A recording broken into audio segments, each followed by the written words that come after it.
당신은 우울한 기분이 들 때 어떻게 행동합니까?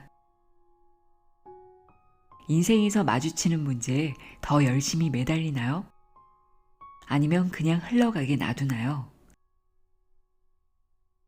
다음에 또 우울한 기분이 들거든 성장 마인드셋으로 그 순간을 바라보세요.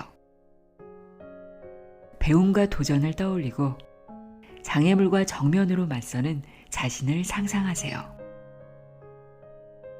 노력을 짜증내는 것이 아닌 긍정적이고 건설적인 힘으로 여기세요.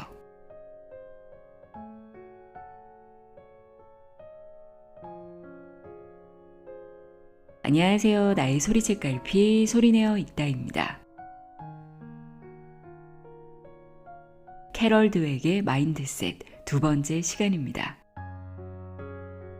지난 시간에는 우리의 삶의 태도를 결정짓는 마인드셋의 의미에 대해 알아봤다면 이번 시간은 마인드셋이 성장인지 고정인지에 따라 어떤 차이가 발생하는지 또 어떻게 마인드셋을 바꿀 수 있는지 단계적으로 설명하는 내용 읽어드립니다.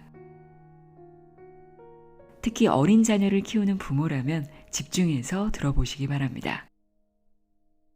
우리 아이가 성장 마인드셋을 가질 수 있도록 교육하는데 도움이 될 만한 내용이 많습니다. 원하는 것을 이루는 태도의 힘, 캐럴 드웨이의 마인드셋, 내용의 일부를 읽어드립니다.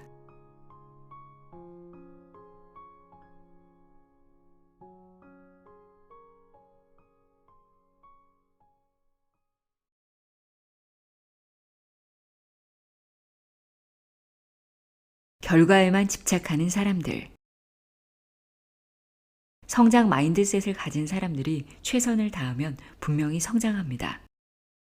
그렇다면 고정 마인드셋의 소유자들은 언제 성장할까요? 모든 상황이 안전하고 쉬운 경우에만 가능한 일입니다. 만약 도전이 너무 어렵거나 자신이 부족하고 재능이 없다고 느낄 때 그들은 흥미를 잃어버립니다. 저는 첫 화학 수업을 듣는 의예과 학생들을 추적 관찰하면서 이런 광경을 목격했어요. 그들 대부분에게 그때까지의 삶이란 의사가 되는 과정이었고 이 수업은 과연 의사가 될 수 있는지 결정하는 자리였습니다. 또한 가장 큰 난관 중 하나이기도 했죠. 시험 평균 점수는 C+였는데 지금껏 A 이하의 점수는 거의 받아본 적이 없는 학생들로서는 받아들이기 쉽지 않았을 겁니다. 대부분의 학생들이 처음엔 화학에 꽤나 관심을 가지고 덤벼들었습니다. 하지만 학기가 지나면서 상황이 달라졌죠. 고정 마인드셋을 가진 학생들은 수업을 잘 따라갈 수 있을 때만 흥미를 유지했습니다. 수업에 어려움을 느끼자 흥미와 관심도가 뚝 떨어진 겁니다. 자신의 지능을 입증해주지 못하는 수업이라면 도저히 즐길 수가 없었던 것이죠. 한 학생은 이렇게 말했습니다. 수업이 어려워질수록 교재를 읽고 시험 공부를 하는데 더 매달렸어요. 전에는 화학에 재미가 있었는데 이제는 화학이라면 속부터 울렁거립니다. 이와는 대조적으로 성장 마인드셋을 가진 학생들은 수업이 꽤나 어렵다는 걸 알게 된 이후에도 비슷한 관심도를 유지했습니다. 생각했던 것보다 훨씬 어렵지만 사실 바로 이게 내가 바랐던 거라서 의지가 더 생기는걸요. 내가 할 수 없다는 세상의 시선이 오히려 나를 전진하게 하니까요. 이렇게 도전과 관심이 앞서거니 뒤서거니 하면서 나타나는 겁니다. 우리 연구진은 그들보다 어린 학생들에게서도 같은 현상을 찾아볼 수 있었습니다. 초등학교 5학년 학생들에게 퍼즐 문제를 내주자 처음에는 모두 좋아했죠. 하지만 더 어려운 문제를 내줄수록 고정 마인드셋을 가진 아이들의 기쁨은 급감했습니다. 풀다 남은 퍼즐을 집에 가져가겠다는 생각까지 바꾼 아이도 있었어요. 전 괜찮아요. 집에 같은 게 있으니 그냥 두고 갈게요. 라고 둘러대면서 하지만 실제로는 그저 마음먹은 만큼 빨리 풀지 못해서 포기했을 뿐이었습니다. 평소에 퍼즐을 아주 잘 풀었던 아이들도 마찬가지였죠.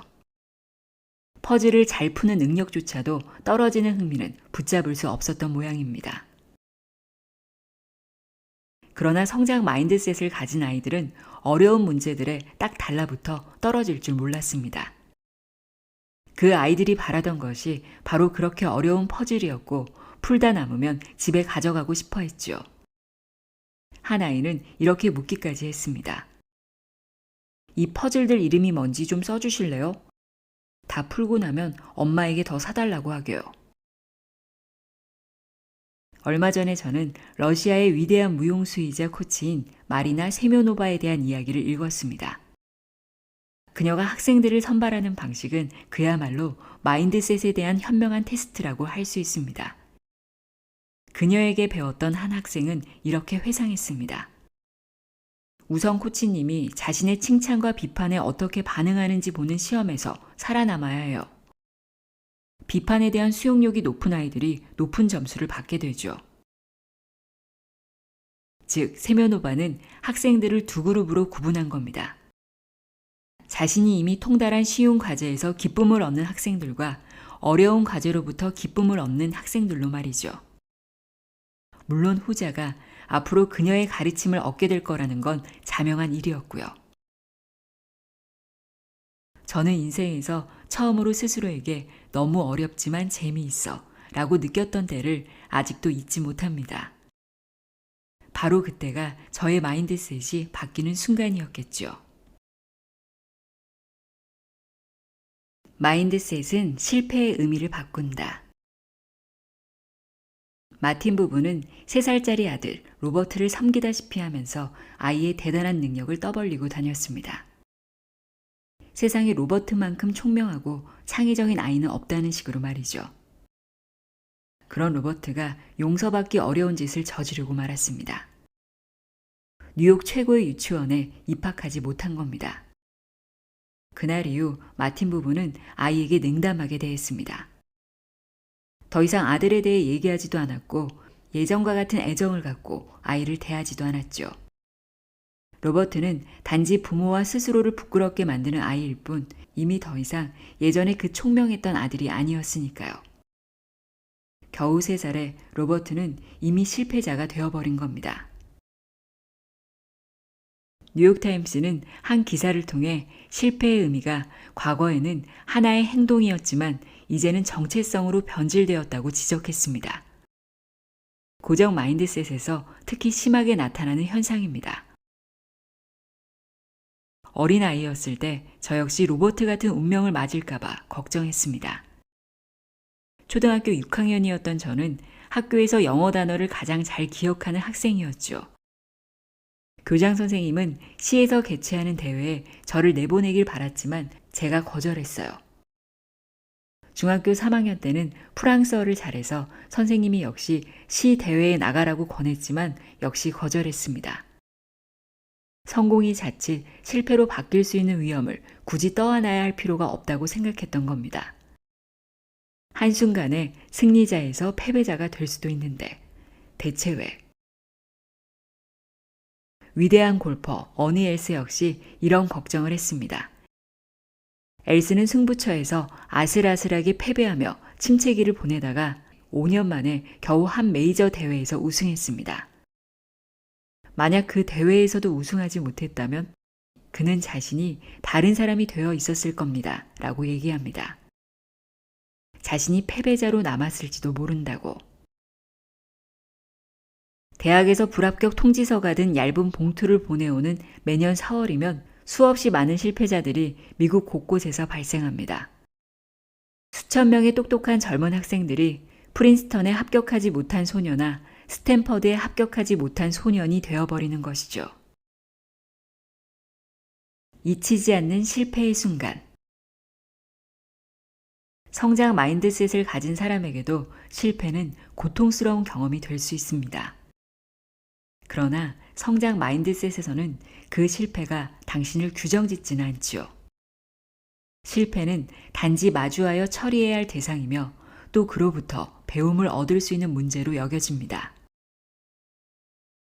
미국 미식축구팀 미네소타 바이킹스에서 선수로 뛰었던 짐 마셜은 실패자가 될 뻔했던 아찔한 경험을 한 적이 있었습니다. 샌프란시스코 49어스와의 경기에서 마셜은 땅에 떨어진 공을 움켜쥐고 관중의 환호성을 들으며 터치다운을 하러 내달렸습니다. 하지만 그가 뛴 방향이 잘못됐다는 게 문제였죠. 전국에 생중계되고 있는 경기에서 그만 상대팀 점수를 올려주는 엄청난 실수를 저지른 겁니다. 그야말로 마셜의 인생에서 가장 치욕적인 순간이었죠. 부끄러움은 이루 말할 수 없을 정도였습니다.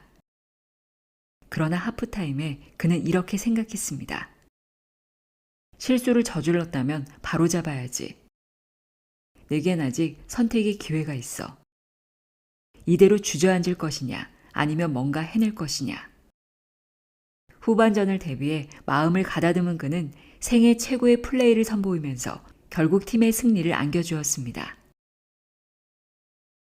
그는 거기서 멈추지 않고 사람들 앞에서 그 경험에 대해 연설도 했고 자신을 통해 치욕스러운 경험을 인정할 용기를 얻은 많은 사람들로부터 쏟아져 들어오는 편지의 답장도 썼습니다.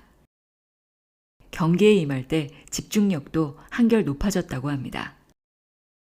그 부끄러운 경험이 자신을 규정하도록 놔두지 않고 오히려 이용한 것이죠.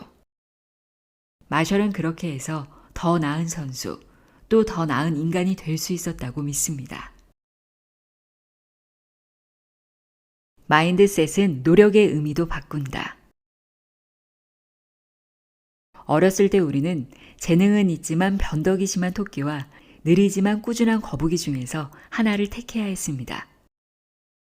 이 우화의 결론에는 느릿느릿해도 꾸준히 노력하면 경주에서 이긴다는 교훈이 이미 정해져 있죠. 하지만 정말로 우리 중 누구 하나 거북이가 되고 싶어 한 사람이 있었을까요? 아닐 겁니다. 우리는 그냥 좀 덜 멍청한 토끼가 되고 싶었을 뿐이죠.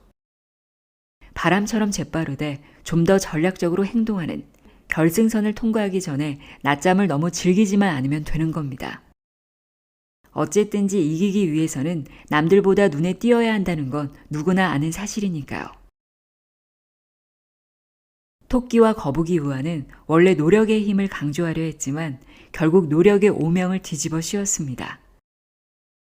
노력은 느림보들이나 하는 짓이라는 이미지를 심어주었고 드물게는 재능 있는 사람이 실수를 저질렀을 때 몰래 뒤통수를 쳐야만 꾸준히 노력하는 사람이 이길 수 있다고 이해되는 경우까지 있었죠. 옛날 그림 동화책의 귀여운 주인공들은 불가능해 보이는 도전에 무모하게 나서곤 했으며 마침내 그 도전에 성공하는 모습을 보면서 우리는 기뻐했습니다. 사실 지금도 제가 어렸을 때 얼마나 그 주인공 녀석들을 좋아했는지 기억날 정도입니다. 하지만 결코 제 자신이 그들과 같다고 생각해 본 적은 없었어요. 이 이야기들이 주는 메시지는 이것입니다. 불운하게도 형제들 중에서 가장 약하게 태어났다고 해도, 즉 타고난 자질이 부족하다고 해도 반드시 실패하게 되는 것만은 아니야. 귀엽고 작고 사랑스럽게만 보이는 너도 온갖 조롱을 참아내면서 정말 열심히 매달리면 성공할 수도 있어. 이렇게 황송할 때가 있나요? 너무 고마워서 눈물 날 지경입니다. 하지만 이런 이야기들이 가진 문제는 세상을 양자택일의 틀로 해석한다는 점입니다.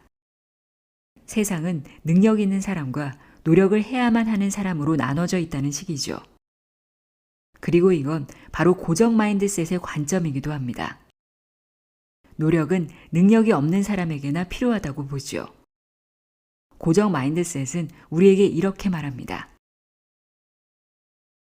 만약 내가 뭔가를 열심히 해야 한다면 분명 너는 그걸 잘하지 못하는 거야. 정말 타고난 천재에겐 세상 모든 일이 쉽단다. 제가 젊은 시절 일리노이 대학 심리학과에서 교수로 있을 때의 일입니다. 어느 늦은 밤 심리학과 건물을 지나는데 몇몇 연구실에 아직도 불이 켜져 있었습니다. 늦게까지 일하고 있던 그 동료 교수들을 보면서 저는 저 사람들은 나만큼 똑똑하지 않은가 봐 라고 생각했어요. 그때 왜 똑똑한 사람들인데도 저렇게 열심히 연구하다니 라는 생각을 전혀 하지 못했을까요? 저 역시 양자택일의 이분법에 빠져 있었던 것입니다. 그리고 분명히 열심히보다 똑똑한 것이 중요하다고 여겼음에 틀림없습니다. 뉴요커지의 기자이자 작가인 말콤 그래드웰은 우리 사회가 노력을 통해 얻은 성과보다 노력 없이 저절로 얻게 된 성과에 더 큰 가치를 둔다고 평했습니다. 우리는 영웅을 초인적 능력을 통해 자연스럽게 위대해진 사람이라고 여깁니다. 그건 엄마 뱃속에서부터 마이클 조던은 공을 드리블하고 피카소는 그림을 그렸다고 생각하는 것이나 마찬가지죠. 문제는 이런 고정 마인드셋의 생각이 어디에나 만연해 있다는 점입니다. 듀크 대학교의 연구진은 한 보고서를 통해 노력 없이 완벽함만을 바라는 여자 대학생들이 초조함과 우울증에 빠지기 쉽다고 지적했습니다. 이런 학생들은 노력은 하지 않은 채 미모와 여성성을 발휘하고 학위를 뽐내는 일에만 열중한다는 겁니다. 노력을 무시하는 건 비단 미국만의 문제는 아닙니다. 프랑스의 기업가 피에르 슈발리에는 프랑스는 노력하는 나라가 아닙니다. 수완만 충분하다면 뭐든 손쉽게 이뤄낼 수 있죠. 라고 말했습니다. 그러나 성장 마인드셋을 가진 사람들은 이와는 매우 다른 신념을 갖고 있습니다. 그들에게 천재란 현재의 성과를 내기까지 부단히 노력한 사람들입니다. 오히려 재능을 가졌다는 게 뭐 그리 대단한 일이냐고 반문할 겁니다. 그들도 천부적 재능의 존재를 인정하긴 하지만 노력의 가치를 더 크게 칩니다. 제 아무리 능력이 뛰어나다고 해도 능력에 불을 붙여 성과를 낼 수 있게 하는 건 노력이라고 생각하는 것이죠. 진정한 성장 마인드셋을 갖추는 법. 나는 성장 마인드셋을 가졌어 라고 선언한다고 해서 성장 마인드셋을 얻을 수는 없습니다. 거기에 이르기 위해선 상당한 여정을 거쳐야 하죠. 성장 마인드셋이란 용어가 통용되고 올바른 사고방식으로 인정받기 시작하면서 자신이 성장 마인드셋의 소유자라고 주장하는 사람들도 늘어나고 있습니다. 충분히 이해되는 부분입니다. 우리 모두가 자기 자신에게서 아이들이 잠재력을 발휘하도록 돕고자 하는 모습을 발견하길 원하지요. 한 저명한 교육가는 제게 이제 교육자가 어떤 부분에서든 고정 마인드셋을 가졌다고 말하기만 해도 정치적으로 올바르지 않다는 비판을 받기에 이르렀다고 얘기하더군요. 그리고 어느 학교의 교장은 제게 최근 자신에게 어느 교사가 지금 제가 고정 마인드셋을 가졌다고 말씀하시는 거예요? 라며 따졌다는 일화를 들려주었고요. 제가 편의상 성장 마인드셋을 가진 사람과 고정 마인드셋을 가진 사람으로 구분해서 얘기하고 있지만 사실은 우리 안에는 이 두 가지 마인드셋이 혼합되어 있습니다. 부정할 수 없는 사실입니다.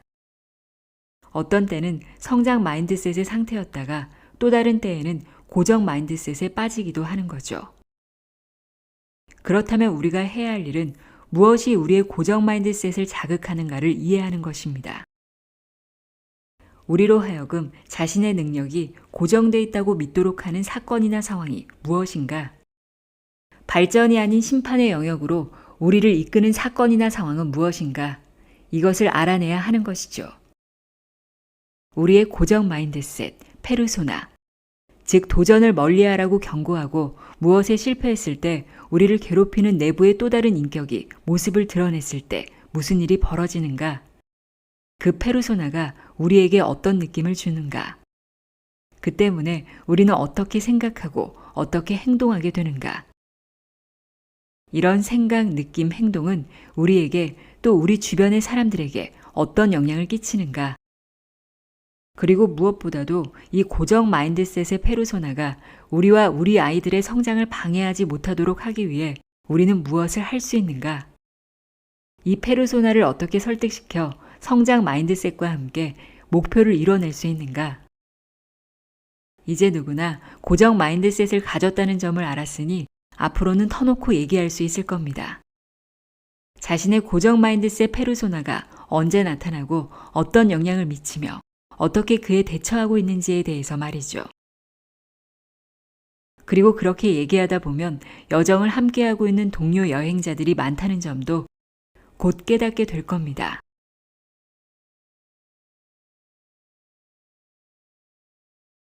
성장 마인드셋을 올바로 심어주는 법. 아마도 여러분은 어른이 성장 마인드셋을 갖추면 자연스럽게 아이에게도 성장 마인드셋을 심어줄 수 있으리라고 여길 겁니다. 말과 행동에서 배어나와서 아이에게 전해질 것이라고 말이죠. 우리 연구진도 처음에는 그렇게 생각했지만 이내 그렇지 않다는 점을 발견하게 됐습니다. 실제로는 많은 어른들이 자신의 성장 마인드셋을 전하지 못하고 있었죠. 그 이유는 뭘까요? 우선 우리가 무엇을 발견했는지 살펴보시죠. 여러 연구를 통해 우리는 부모들과 그 자녀들의 마인드셋을 살폈습니다. 각 케이스마다 성장 마인드셋을 가진 부모들이 많았지만 그 성장 마인드셋이 반드시 자녀들에게 전해지는 것은 아니었죠. 다른 연구에서는 교사들과 그 학생들의 마인드셋을 살펴봤는데 마찬가지로 교사들의 성장 마인드셋이 반드시 학생들에게 전달되지는 않았습니다. 보이지 않는 다른 요인이 있었던 겁니다. 물론 이들 부모나 교사들이 가짜 성장 마인드셋을 가졌기 때문일 수도 있습니다. 하지만 그 외에도 우리 연구진은 다른 흥미로운 사실을 발견할 수 있었죠.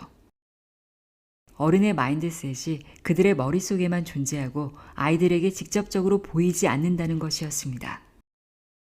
보통 아이들은 어른의 명시적 행동을 보고 따라하게 됩니다. 하지만 안타깝게도 이런 행동들이 정작 어른들의 머릿속에 있는 성장 마인드셋과 일치하지 않는 경우가 많았죠.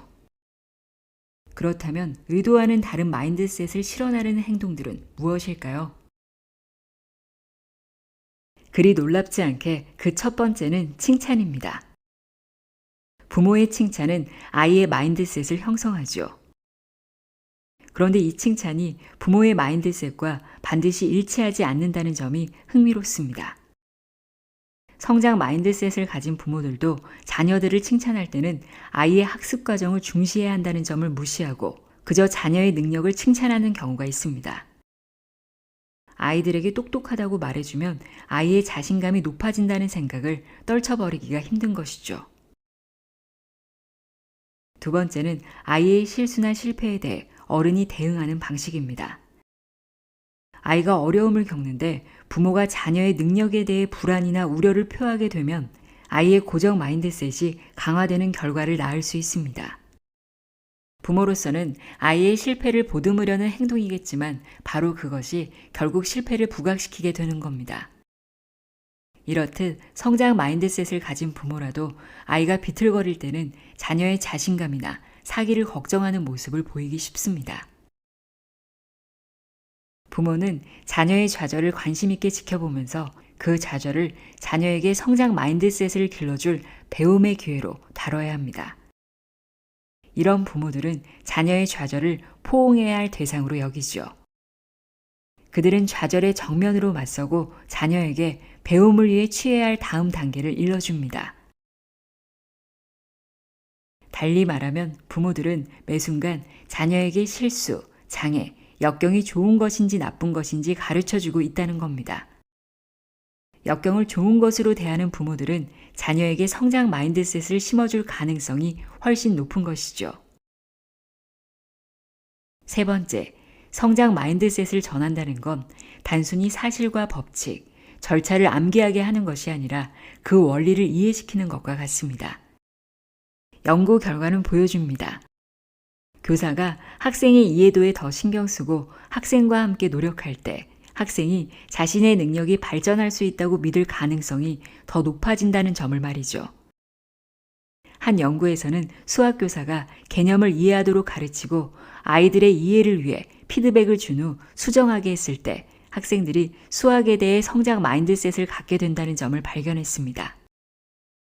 이 학생들은 자신의 기본적인 수학 실력을 발전시킬 수 있다고 믿게 된 겁니다. 반대로 교사가 수학 법칙과 문제풀이 절차를 암기하도록 시키기만 했을 때는 아무리 노력과 인내의 중요성을 강조하더라도 학생들은 자신의 능력이 성장한다는 느낌을 갖지 못했고 성장 마인드셋으로 나아가지 못했습니다. 이런 교사들 중에는 성장 마인드셋이란 용어를 교실에서 사용하는 사람들이 많았지만 정작 그들의 교수법, 즉 그들의 행동은 학생들의 마음속에 성장 마인드셋을 길러주지 못하고 있었던 것이죠. 마인드셋 단련법. 부모가 자식에게 하는 모든 말과 행동은 일종의 메시지입니다. 내일은 자녀에게 여러분이 뭐라고 말하는지 들어보고 어떤 메시지를 보내고 있는지 귀 기울여 보세요. 그 메시지들이 너는 절대로 변하지 않는 자질을 가졌고 나는 그걸 심판하고 있어 라고 말하고 있나요? 아니면 너는 발전하고 있고 나는 내 발전에 관심이 많아 라고 얘기하고 있나요? 여러분은 칭찬을 어떻게 활용하고 있나요? 아이의 지능이나 재능에 대한 칭찬은 그것이 아무리 달콤하다고 해도 고정 마인드셋의 메시지를 보내는 겁니다. 아이의 자신감과 동기를 오히려 악화시킬 뿐이죠. 아이들의 전략, 노력, 선택 같은 과정에 집중하도록 해보세요. 여러분의 자녀에게 이런 과정에 대한 칭찬을 활용해 보도록 하세요. 아이가 주변을 어지를 때 당신이 어떻게 하는지 주의 깊게 관찰해 보세요. 건설적인 비판은 아이들이 어떻게 고쳐나가야 할지 이해하도록 돕는 피드백이어야 합니다. 아이에게 어떤 낙인을 찍거나 그냥 용서하는 건 건설적인 비판이라 할 수 없지요. 매일 밤마다 오늘 자신이 내 아이에게 어떤 건설적 비판과 과정에 대한 칭찬을 줬는지 적어보세요. 부모들은 아이가 지향할 수 있는 목표를 설정해 줘야 합니다. 선천적인 재능을 얻는다는 건 목표가 될 수 없습니다. 능력을 익히고 지식을 확장하는 것이 목표가 되어야 하지요. 자녀를 위해 목표를 정할 때는 매우 조심해야 합니다. 믿음이 행복을 좌우한다. 1960년대에 정신의학자 애런 백은 환자들을 치료하는 도중 문득 믿음이 문제를 일으킨다는 점을 깨닫게 됐습니다. 불안감이나 우울증을 느끼기 직전에 무언가가 환자의 마음을 휙 스쳐 지나간다는 겁니다. 그건 백 박사는 내가 무능하다고 생각해 라거나 이 치료는 효과가 없을 거야. 나는 절대 낫지 않을 거야 등의 생각이었죠. 이런 종류의 믿음은 치료 과정뿐 아니라 환자의 인생 전반에 부정적인 감정들을 불러일으켰습니다. 사람들은 보통 의식하지 못하지만 백은 그런 믿음들에 집중하여 듣는 방법을 가르칠 수 있다는 점을 발견했던 겁니다. 또한 그런 믿음들을 어떻게 다루고 바꿀 수 있는지도 알아냈지요. 이렇게 하여 인지치료가 탄생하였고 현재까지도 가장 효과적인 정신치유법 중 하나로 남아 있습니다. 자각하든 자각하지 못하든 모든 사람들은 자신에게 어떤 일이 일어나는지, 그 의미가 무엇인지, 또 어떻게 대처해야 하는지에 대한 일종의 은행 계좌를 관리하고 있습니다. 즉, 우리의 마음은 끊임없이 우리에게 일어나는 일을 관찰하고 해석하고 있다는 거죠. 그렇게 우리는 살아갑니다. 하지만 때로는 그 해석의 과정이 잘못되는 경우도 발생합니다. 그래서 때로는 사람들이 어떤 일을 극단적으로 해석하여 불안감이나 우울증, 분노나 우월감 등의 과도한 감정으로 반응하는 것이죠. 마인드셋이 마음에 끼치는 영향. 마인드셋은 사람들의 머릿속에 자리 잡은 은행 계좌를 구성하는 역할을 합니다. 말하자면 전체 해석 과정을 관리하는 거죠. 고정 마인드셋은 심판에 초점을 맞춘 내적 독백을 만들어냅니다. 이건 내가 패배자라는 뜻이야. 이건 내가 그들보다 나은 사람이라는 의미야. 이건 내가 나쁜 남편이라는 뜻이야. 이건 내 파트너가 이기적이라는 의미야. 여러 연구를 통해 우리는 고정 마인드셋을 가진 사람들이 그들이 받아들인 정보를 어떻게 다루는지 탐구했습니다. 그리고 그 모든 정보 각각에 대해 강력한 의미를 부여한다는 점을 알게 됐죠. 어떤 좋은 일이 생기면 매우 긍정적으로, 나쁜 일이 생기면 매우 부정적으로 해석하는 겁니다. 성장 마인드셋을 가진 사람들 역시 주변 상황을 지속적으로 관찰했습니다. 그러나 그들의 내적 독백은 자신이나 타인을 판단하거나 심판하는 내용이 아니었죠. 분명 긍정적, 부정적 정보에 민감하게 반응했지만 그들은 그 정보를 배움이나 건설적 행동으로 해석해냈습니다. 이것으로부터 내가 무엇을 배울 수 있을까? 어떻게 개선할 수 있을까? 어떻게 내 파트너가 더 잘할 수 있도록 도울 수 있을까? 이제는 인지치료를 통해 극단적인 심판을 자제하고 보다 합리적인 판단을 내리는 것이 가능해졌습니다. 예를 들어서 시험을 망치고 나는 멍청해 라는 결론을 내린 한 아이가 있다고 가정해 보죠. 인지치료는 이 아이에게 그런 결론을 뒷받침할 증거가 뭐지? 라는 질문을 던짐으로써 사실을 보다 면밀히 검토하게 해줍니다.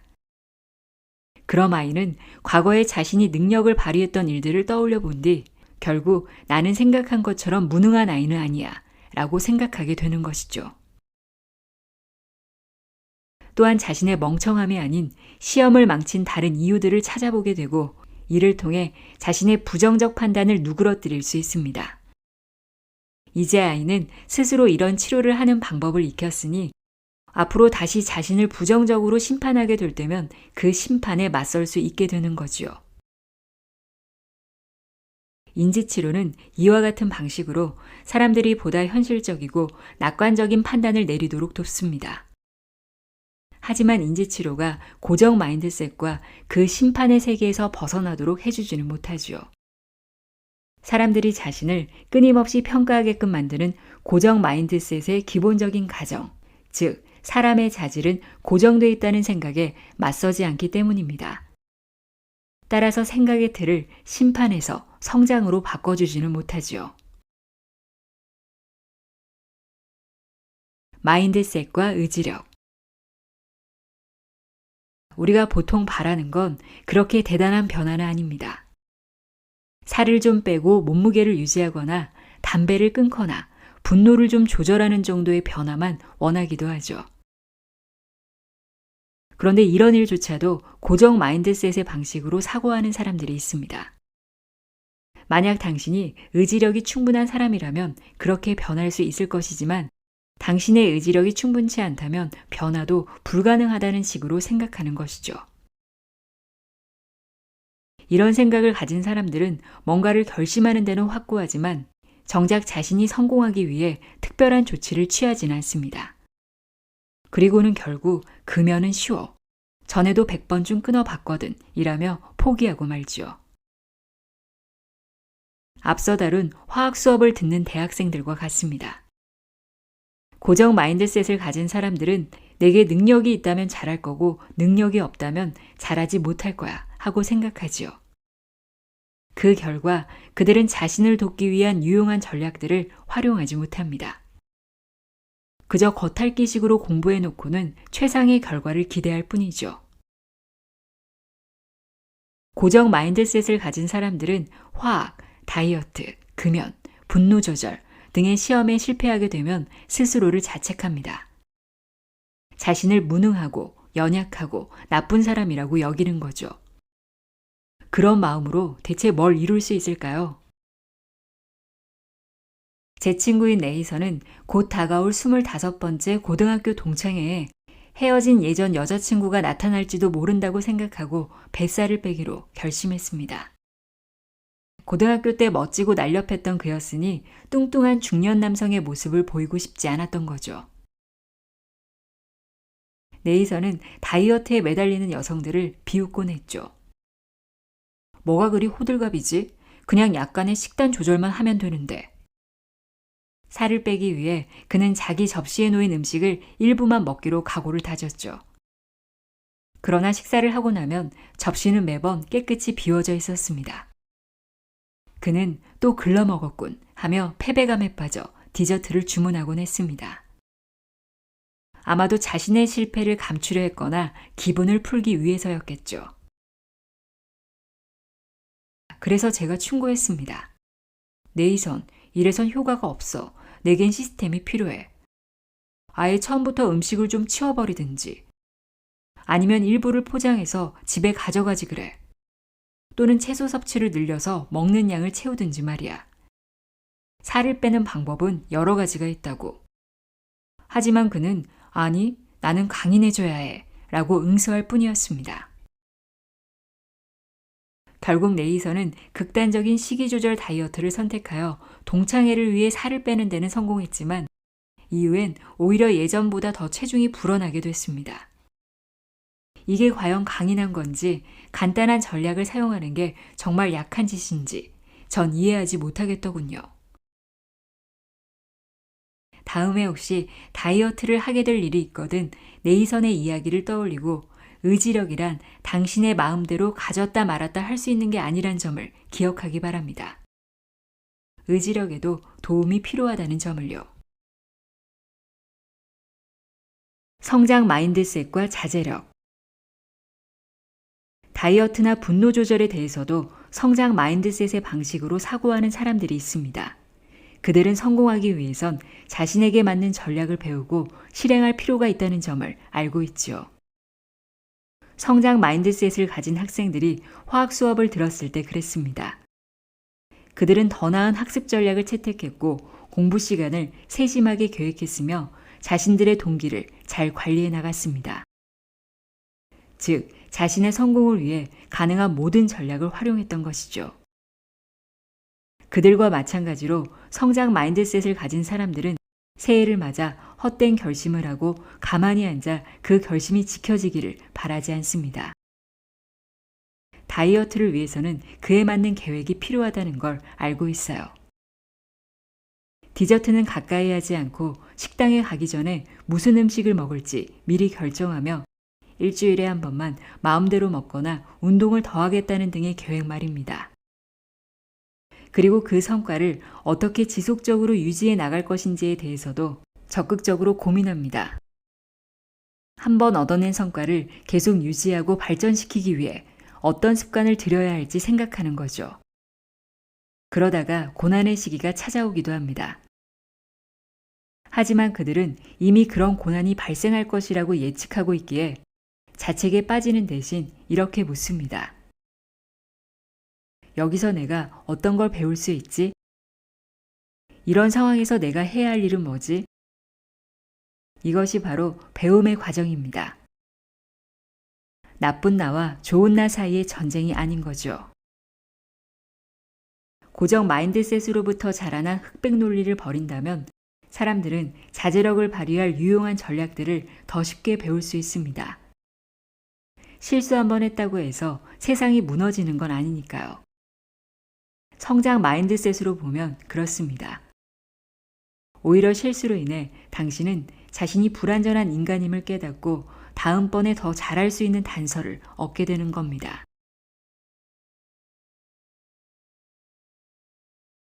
성장 마인드셋에 이르는 4단계.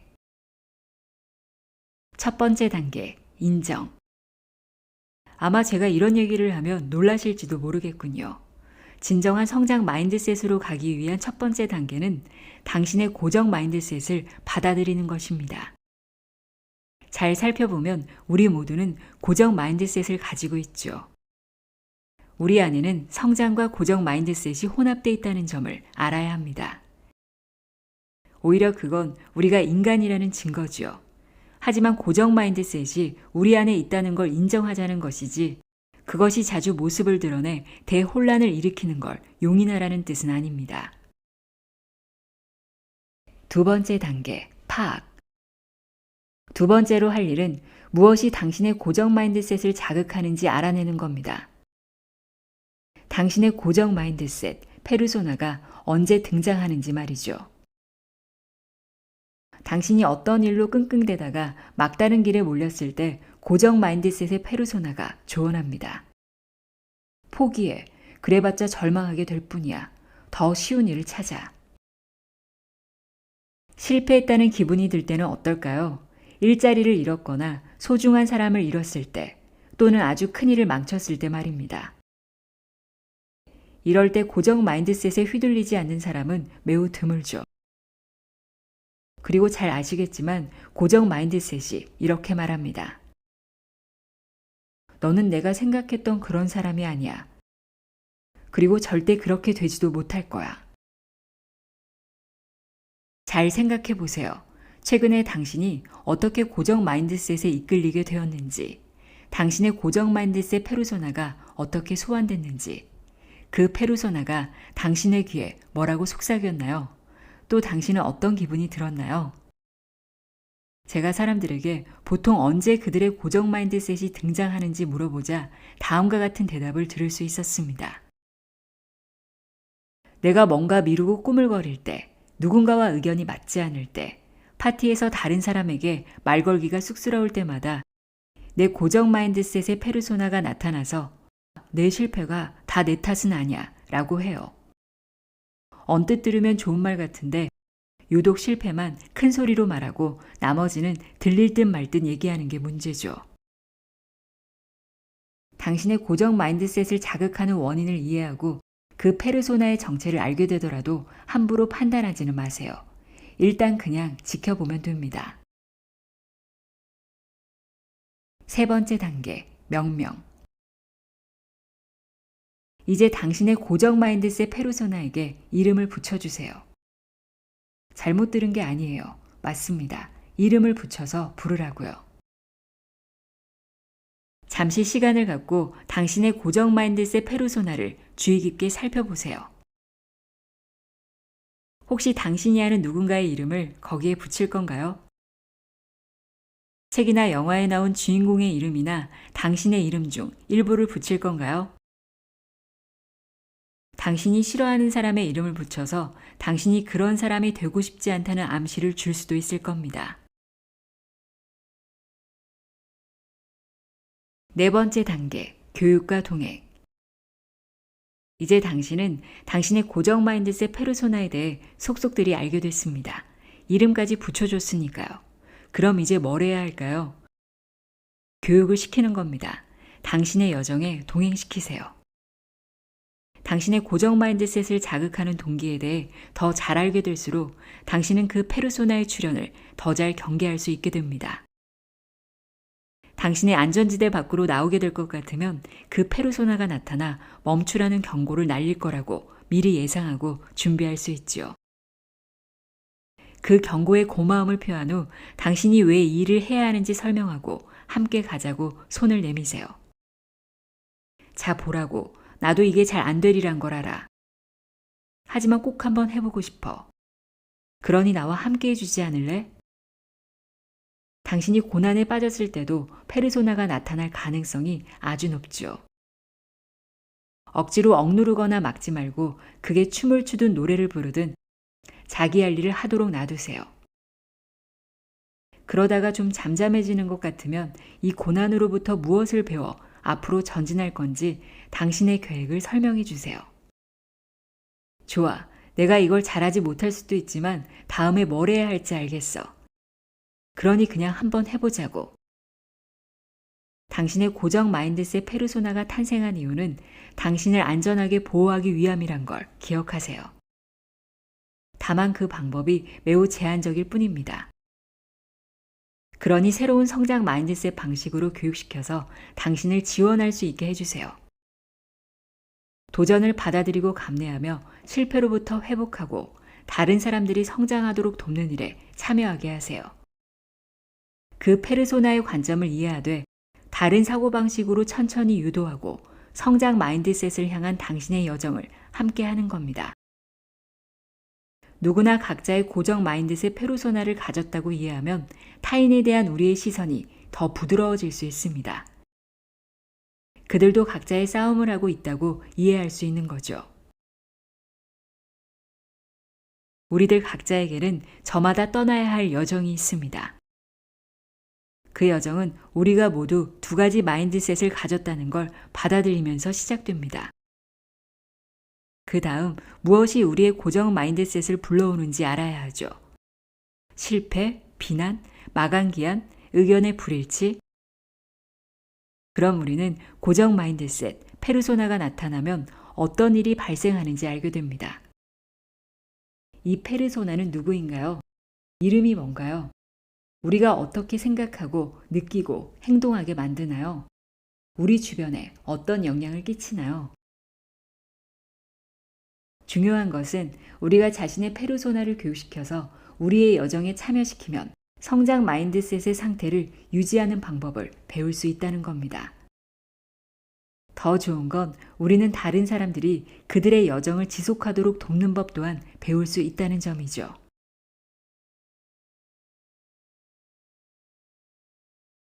나의 소리책갈피 소리내어 있다였습니다.